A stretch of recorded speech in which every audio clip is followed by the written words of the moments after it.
It's time for the Round Table, brought to you each and every weekday morning by our buddies out at Elite Fitness Clubs. Elite Fitness Club, you can cash in on that January special before it's too late. Cashing in. Yep. They will bump you up. Premier 24-hour fitness facility. They offer tanning and classes, state-of-the-art equipment, free weights. They've got a sauna. Man, all sorts of neat stuff over there. Oh, and they got a smoothie bar. Schmoofy bar. I love it. It's schmoof. 1289 West Washington in Camden. Call 870-231-3880. Oh, let's see. We're brought to you by SAU Tech. They're classy. They got class. They got lots of class. You know, you can get some class, too. They can make you classy. Oh, yeah. And then give you a piece of paper that says you're really classy. Mm-hmm. Yeah, you can do that. Go Rockets.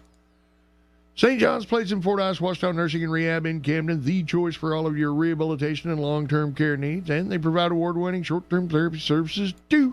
Reach them online, stjohnsplaceofarkansas.com, WashingtonNursing.com. First Choice Family Care, 476 Hospital Drive right here in Camden. That would be Dr. Smith. Her and her staff are trying to make every patient feel right at home. She's done redone the lobby.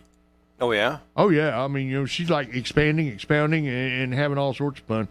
She'll tell you all about me. You can't get her to shut up. Anyway. Proud. She's very proud. And like, she should be. You know, she is probably the... Oh, wait. She's back in here. I got to stop talking about her. Hi. Morning, Dr. Smith. Good morning. All right. You know, if they want to call your office and set up an appointment, what's the number? 870-800-9002. And if you leave a message, you will be called back. Because she got this really pretty on hold stuff now. Mm. I'm working on it. Oh. Yeah. You know, I did my part for you, you know, like months ago. I know. We've kind of, our IT does that, and so we have them focused on fixing the fax machine right now. No, So just the fax, man. That's very important. I want that fixed, and then we can focus on making things pretty. All right. Purdy. MyFirstChoiceCare.com, get you a new patient packet. OCMC's Chemical Dependency Unit, reminding you that you're not alone. Addiction is a tough thing to get through, but you can make the choice to be a better you and then follow through.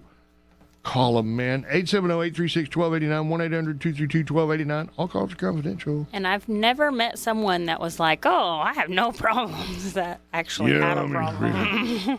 No, man, I'm not suffering from that. Yeah. Exactly. Mitch Lowe's Body Shop. Accidents happen, so if you put it in the ditch, just go. Tom. Tom? I don't think they got a Tom. Yeah. All right, 837-2560. Ask for Tom. Yeah. Maria probably hang up on you if you ask for Tom. You're like, oh, wrong number. Prank call. No, my refrigerator is not working, and Prince Charles came out of the can. Ooh. Everybody's Antiques down in El Dorado, corner of Bradley and West Hillsboro, 120 booths, 31,000 square feet. Shop them online at everybody'santiques.com or call 870-875-1444. The Sandbar in Camden, simple salads, mouth-watering steaks, and just about everything in between. You need to choose the Sandbar. They're located at 245 South Adams. You can get it to go by dialing 836-3003 and by Stories Floor and Carpet, 2004 Lorraine and El Dorado. You can just look for the biggest, most beautiful American flag you ever seen in your life. They've got it flying high and proud every day out at Stories Floor and Carpet. Don't forget, they've got that January special that is coming to an end like tomorrow. Yeah, so you're out of time. If you want to go ahead and take advantage of 0% interest for 12 months with your good credit, yeah, you better call them today. Upload a photo into their room visualizer. Hey, and that might be a good present if you have something coming up and you know your significant other's been complaining about his boat carpet or your wife about the bedroom flooring. You know, that'd be a thoughtful present. Yeah, well, it is National Spouses Day, so Yeah. you know, there's no better time than the present. Call 870-862-9446. All right, we got to go ahead and take a break and then get into questions with the doctor. And, yeah, we got some stuff to talk about. So you people need a role model, and she's going to tell you why. Hang out. We'll be back.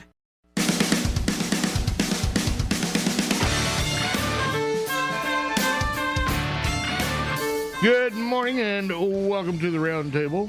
Dr. Jera Smith. Good morning.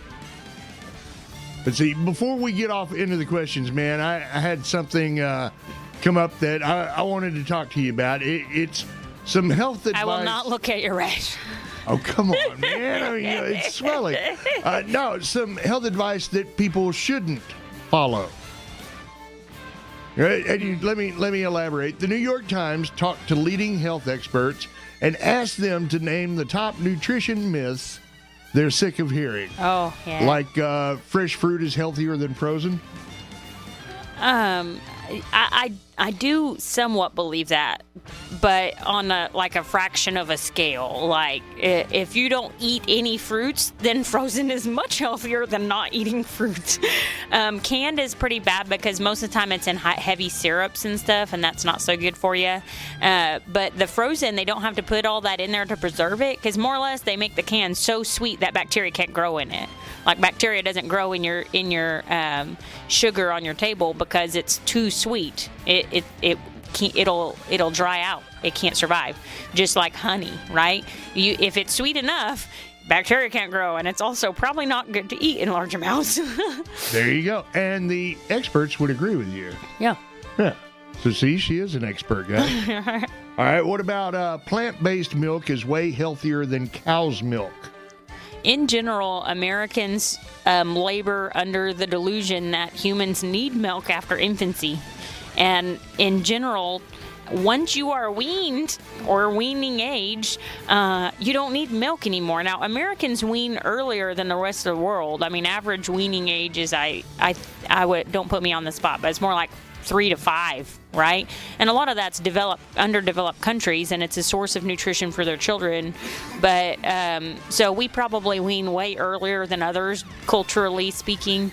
So maybe our kids could use milk a little longer than people breastfeed. But once you're out of that toddler age group, when the rest of the world has already weaned their children from milk, we don't actually need milk. And actually, in toddlerhood, it can cause a lot of problems. I see kids that are still drinking like 3 big cups of milk a day, and the parents come in because they're constipated, and they're not eating anything.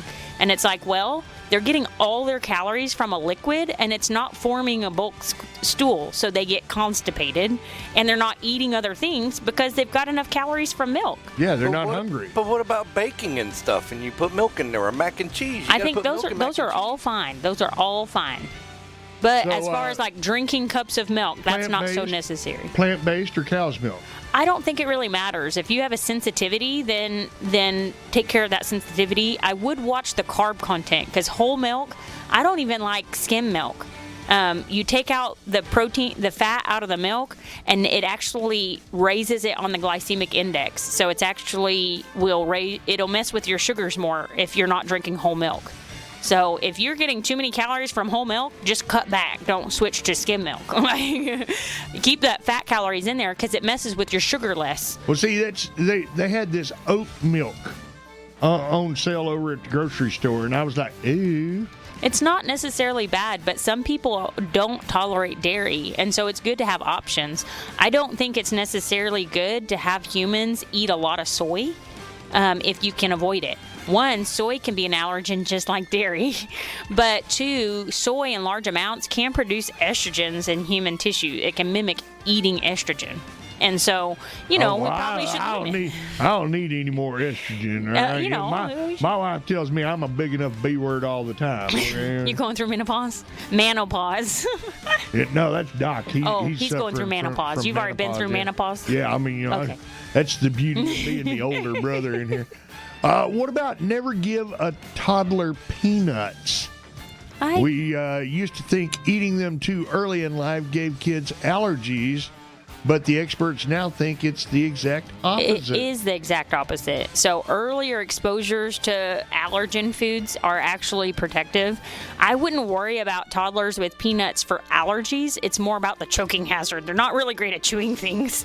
And so I wouldn't want my toddler to breathe in a peanut. They put them up, places they shouldn't go up, too. We need to sing that song. My mama told me not to sing. But nuts in general can be a choking hazard for young children. So that's more what I would be concerned with that. It's not so much the peanut, it's more that just nuts in general. Now, if you have a really strong family history of tree nut allergy, especially severe tree nut allergy, I would ask for guidance from your doctor. But in general, as you're introducing new foods, we start introducing foods. The AAP, the American Academy of Pediatricians, say to start it at 6 months. I say somewhere between 4 to 6 months. Children are ready. By 6 months, most of them are ready. So that's a blanket statement. 6 months is safe to start solid food. But I'll talk with my patients about the signs that your child is ready for solid food between the 4 to 6 month visits.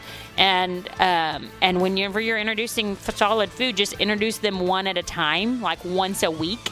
Because if you gave your child peanut butter for the first time and they got a real bad rash, we should probably know that.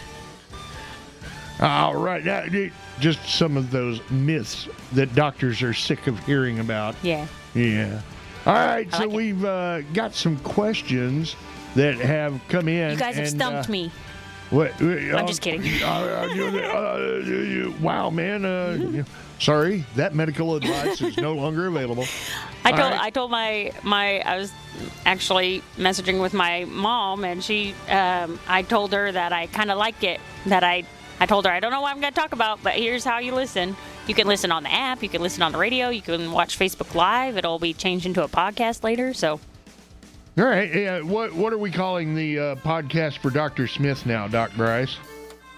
We don't have a specific name for it. What's the name of the podcast then?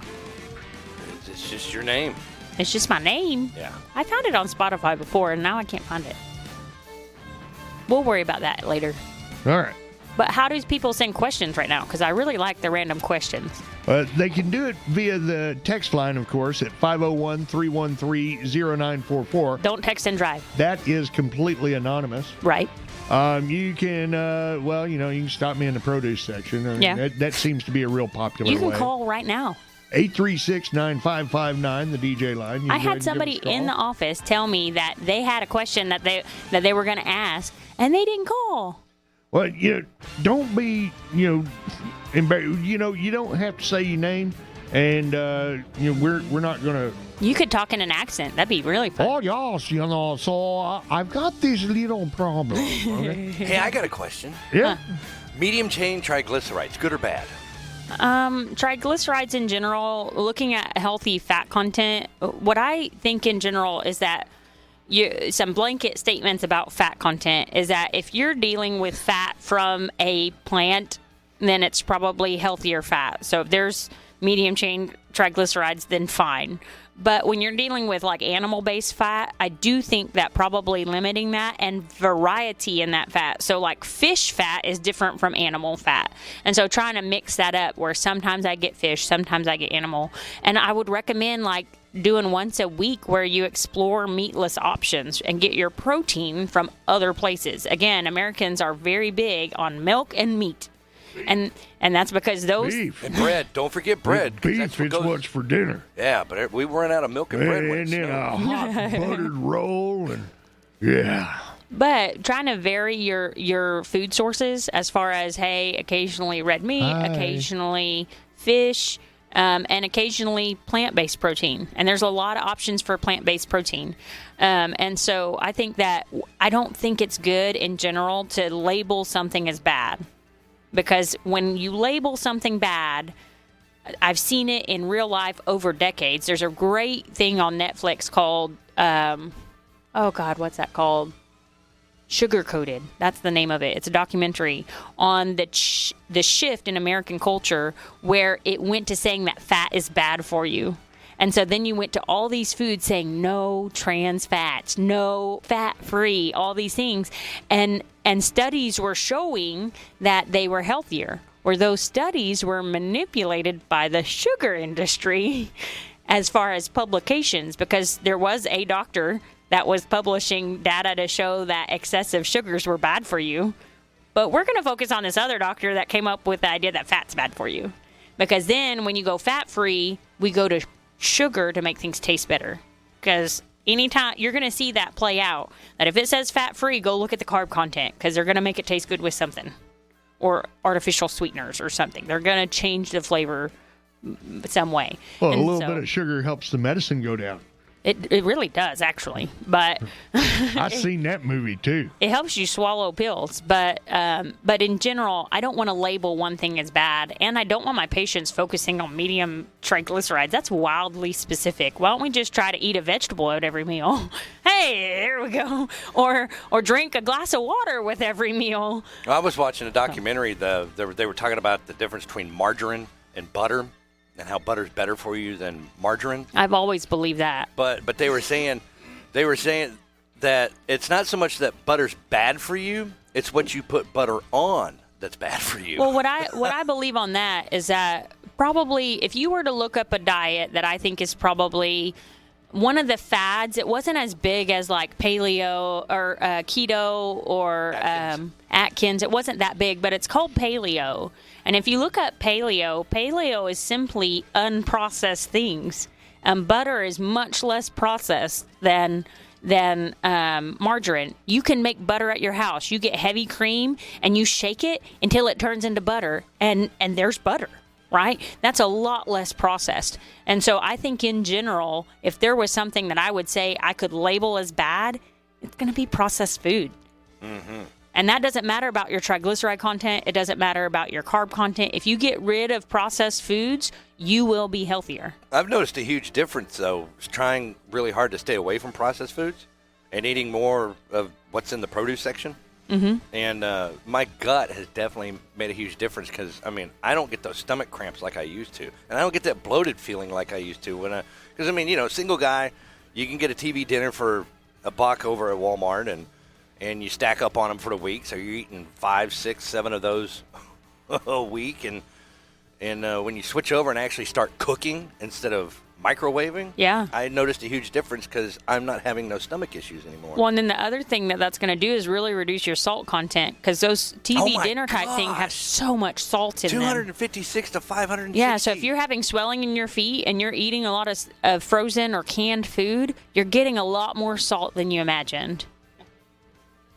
Maybe that's what it is. The decrease in salt is. You can really decrease your salt by getting rid of frozen dinners. Now, frozen vegetables aren't like that. Just the plain frozen vegetables, they don't put all the salt in those. I don't mind the salt, but let you shake it onto it, not someone else put it on it. And then the other thing is I like using unsalted butter. I want to control how much salt I put on my food. I don't want to automatically have it salted before I start. Well, okay, so speaking of salt, which is the better salt? We always hear about iodine salt, which is regular table salt. There's none of them better than other salts. You got kosher salt, and you got sea salt. Himalayan salt and sea salt, and yeah. It's all salt, and so I would really recommend Mrs. Dash. Mrs. Dash is a collection of seasonings, and there's lots of different varieties, but they have a variety of Mrs. Dash called table seasoning, and I keep it by my salt because it's salt-free, and it goes on nearly everything. I've never tasted something that tastes better on eggs than that Mrs. Dash table seasoning. Oh, I've done that before. It's so good. And then you really use a lot less salt because you're using a lot of other flavor, like other herbs and spices that enhance the flavor. Yeah, and so you use a lot less salt. It goes great on everything, chicken, whatever. All right, there you go. We've got to get to these questions. Or we're going to run out we didn't have questions. There are questions. Oh no, we've got questions. Oh, I thought y'all were complaining about there wasn't enough questions. Oh no, we were just telling people how to submit questions. Oh, it's important to review that. Well, my bad. Not everyone listening has ever listened before. I was just trying to fill. We might have a brand new listener. Those were good questions. You never know. I mean, we could have found a fool to stop on this. All right, but we had a couple of questions come in throughout the week. And I think we can get through these. All right, go ahead. So the first one is, what is celiac disease and how do you treat it? Celiac disease is way more popular than it actually is, but celiac disease is actually an allergy to wheat protein. So just like people can be allergic to peanuts and have like an inflammatory response to that, you can be allergic to wheat protein, and that means that you can't eat things that have wheat in it. Like bread. A lot of pasta, a lot of cereals, and you'll be surprised. People that are truly gluten intolerant, like, you'll be surprised at how many things they sneak wheat protein into. Well, and, I do have a cousin that suffers from celiac disease. And, he's shopping for him. When he found out, the costing of everything went way up because he had to get everything gluten-free. And now, if it says gluten-free, it costs you an extra $3 or $4. Which is funny because there's plenty of things out there that are gluten-free, like oats. Or, it's like, but you just have to know. But they put that label on it and charge you more. This is gluten-free oats. That's what he said, too. He's like, you just put that little gluten-free on it, bam, there goes the price. I knew somebody that kept having a response. She was having really bad oral symptoms. It was a patient. And she was gluten intolerant, celiac disease, true celiac, like a true allergy, like her gut would shed its lining when she ate wheat gluten, and she was still having symptoms and couldn't figure it out. Turned out her chapstick had wheat in it, and she was putting it on her lips every day. and so you really have to look out if you have. It's tested by a blood test, and then you also probably need a scope to rule out inflammatory bowel disease, like Crohn's or ulcerative colitis. But celiac, you can do a blood test as a screening. And what I will say is I've done that blood test a whole lot, and I don't think I've personally had a positive. All right. Because you want to screen for that. Somebody's having IBS symptoms. IBS is a diagnosis of exclusion, meaning we test for everything else, and when we can't call it something, we call it IBS. And it's a... All right, here, take this purple pill. Exactly. So it's like it's one of those diagnoses of exclusions on that, and that's one of the things you check for is celiac disease, because it can be... People can have that allergy and not know it, and then they're eating gluten and it's giving them symptoms. So how you treat it is you don't eat gluten ever, unless you like to feel bad, and then you can eat gluten and feel very bad. That's right. If you're slightly sadistic, go ahead and have that piece of bread, okay? Yeah.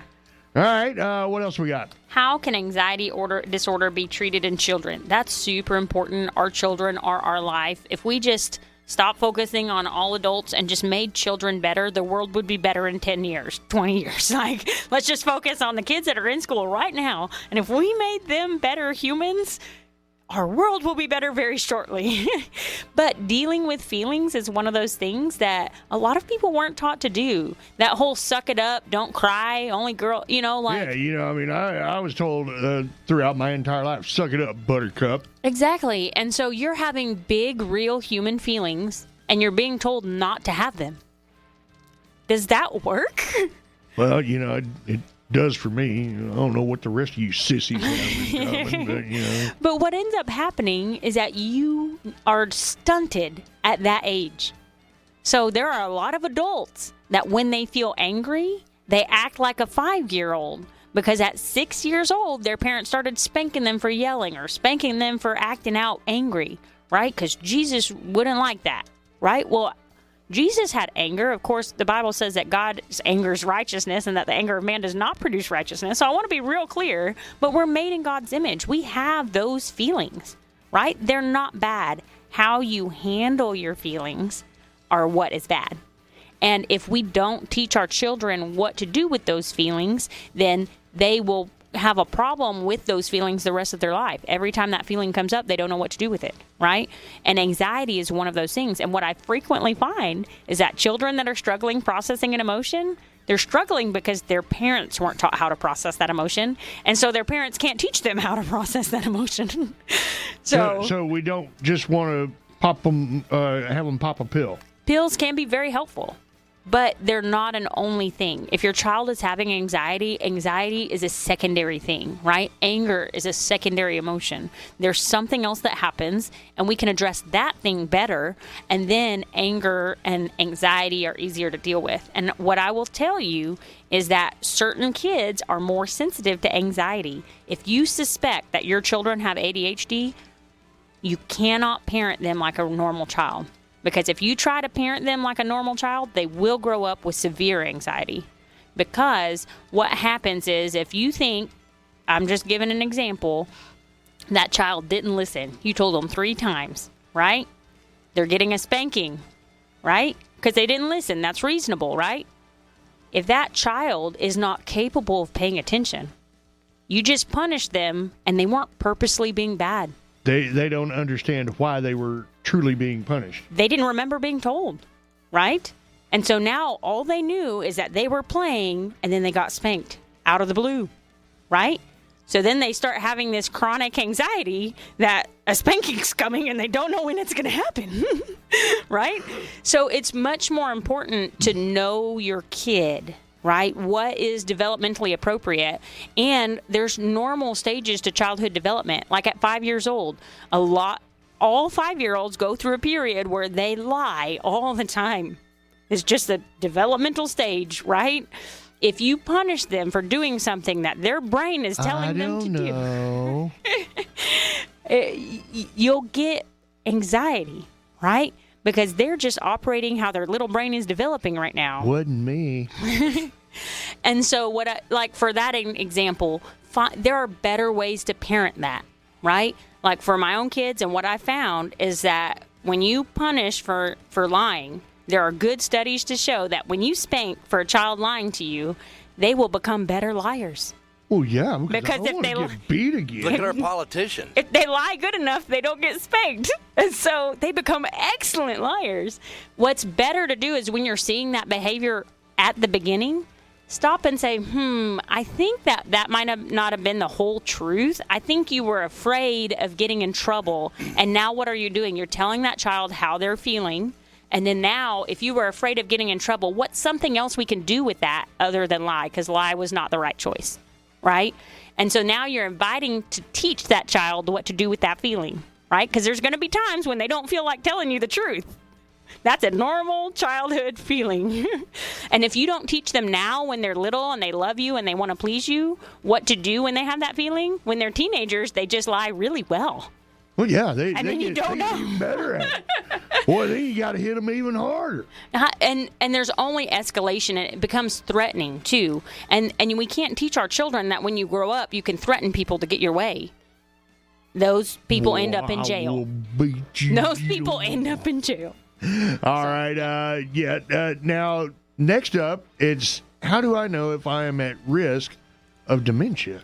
So I would say that it's super common. So I would say that I think the statistics off the top of my head are like 1 in 5 will have dementia by the age of 80. So that's significant. You need to know if you have a family history of dementia, and then knowing other things that you can do to try to prevent dementia, because there's actually several things that you can do. One of the best things that you can do is exercise. People that exercise regularly don't get dementia at the same rate as people that don't. And so trying to avoid excessive alcohol is a risk factor. And so that's going to be looking for the specifics on that.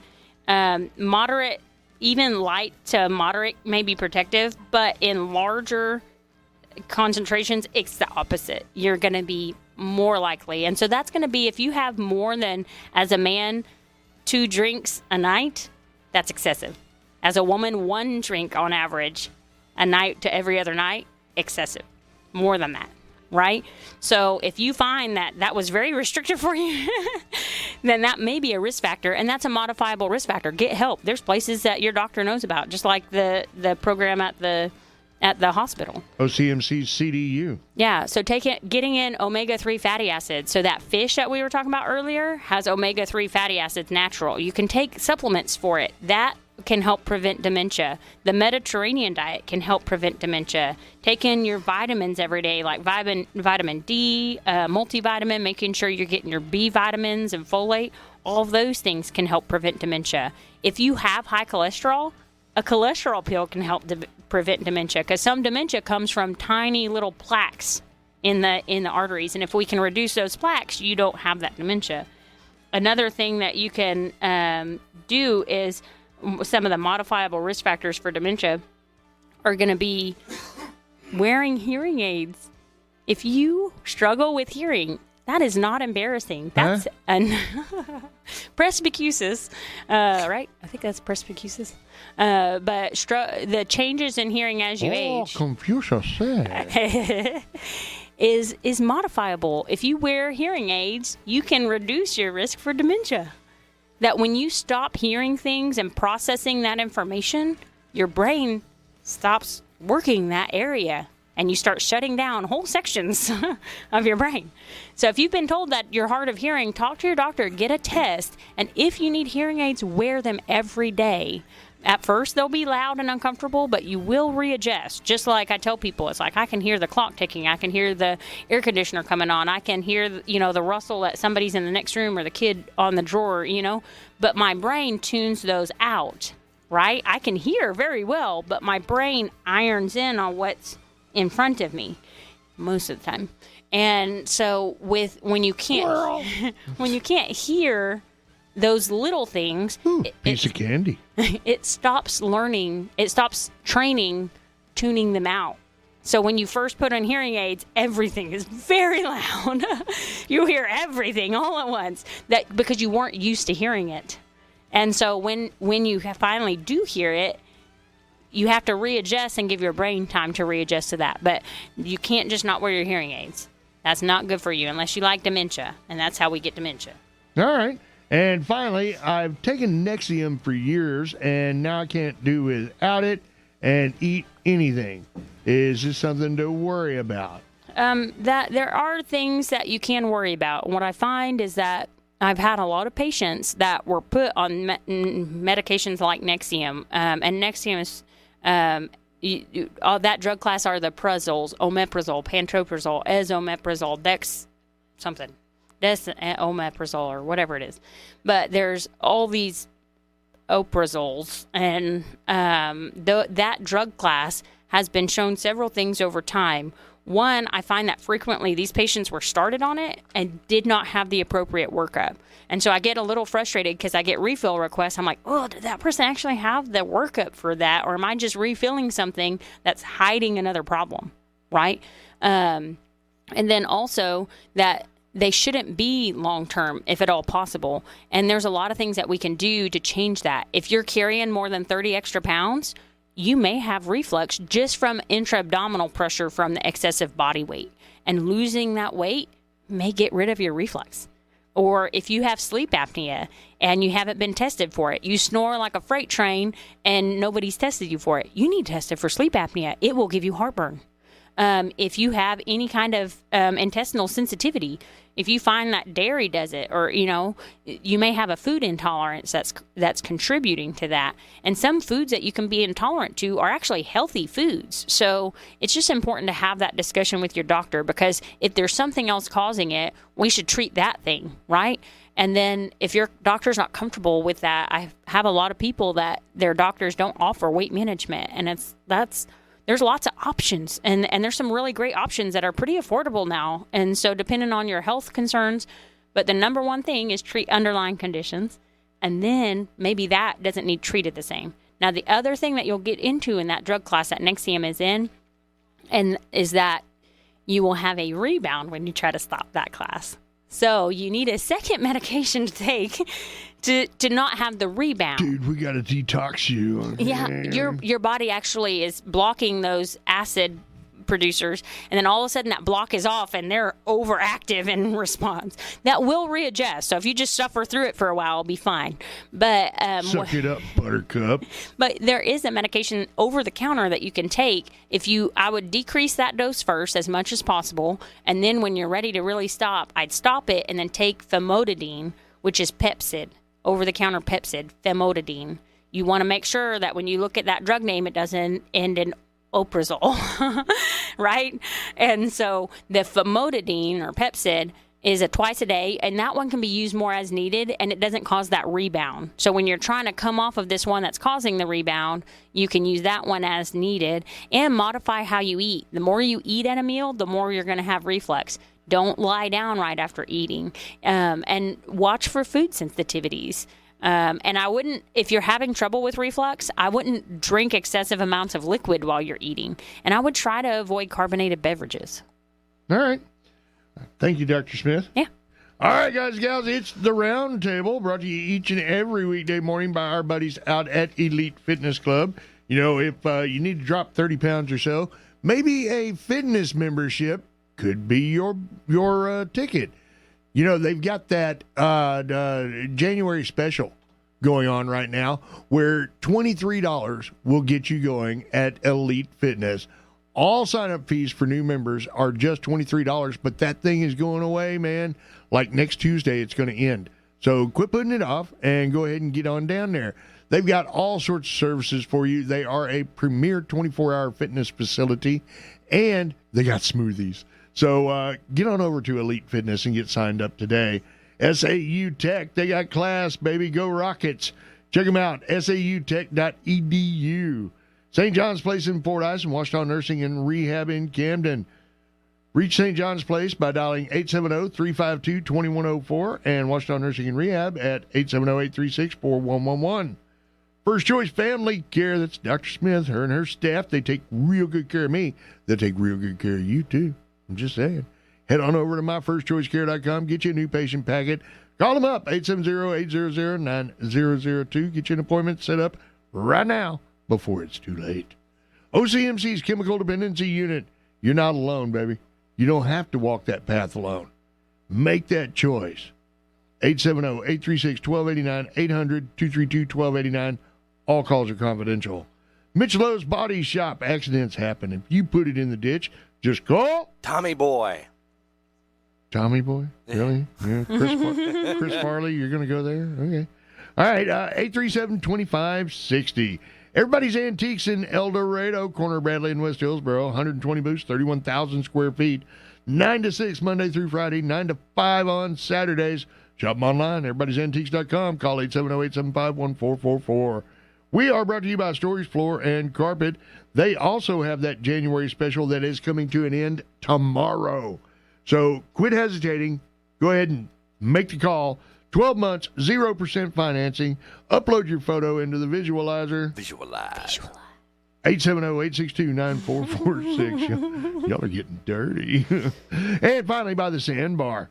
Choose the Sandbar for, mouth-watering steaks. Those are good for you. They've got those heavenly simple salads. Those are, okay, rabbit food being what it is. Whatever you want, choose the Sandbar. I think steak and salad is a really great healthy option. You add a baked potato with loads of butter. Carb. Then you get some of that broccoli, right? And you get it swimming in cheese. Oh, that is some good stuff. Stop. Yeah, 836-3003. Get it to go at the Sandbar. We have got to go ahead and get through this other stuff. Oh, but I do want to remind you about the Camden Professional Firefighters Association's upcoming 5th annual benefit bass tournament. Man, they need another name for this thing, okay? It is going on at White Oak Lake on March 25th. So get yourself registered now.